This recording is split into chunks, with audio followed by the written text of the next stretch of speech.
The New York Rangers made a rare and eyebrow-raising move on Monday, completing a trade with their longtime crosstown rivals, the New York Islanders. The deal itself was not shocking, but almost everything surrounding it quickly raised questions, especially the return. Defenseman Carson Soucy, set to become an unrestricted free agent, was moved for a single third-round pick in the 2026 NHL draft. That was the full return. For a veteran blue liner with playoff experience, the value felt light, and the reaction around the league reflected that. Trading with the Islanders alone was unusual. The Rangers and Isles have barely done business over the past decade, making this deal stand out before even looking at the details. But once the return became clear, the focus shifted to what this move says about the direction of the franchise. Soucy is not a franchise defenseman, and no one expected a first-round pick or a blue-chip prospect. Still, many believe general manager Chris Drury could have extracted more value, especially with several teams always looking to add defensive depth. Accepting such a modest return creates concern that the Rangers may be selling from a position of weakness rather than leverage. One possible explanation is cap flexibility. Clearing Soucy's salary opens space for a larger, more complex move.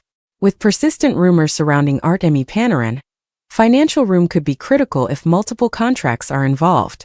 If this trade is a setup move, its true value may not be felt until the next domino falls. The larger issue is perception. By selling low on Soucy, the Rangers may have unintentionally signaled to the rest of the league that they are willing to compromise on value. That could come back to haunt them in negotiations involving bigger names.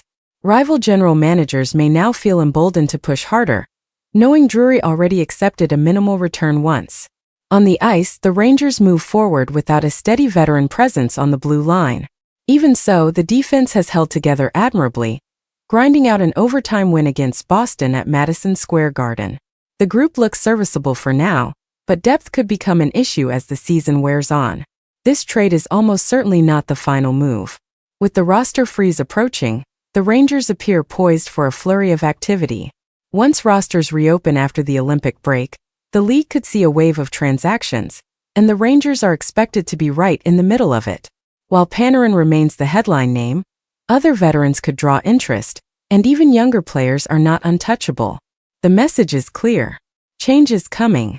For Rangers fans, the next stretch could redefine the team's future faster than anyone expected.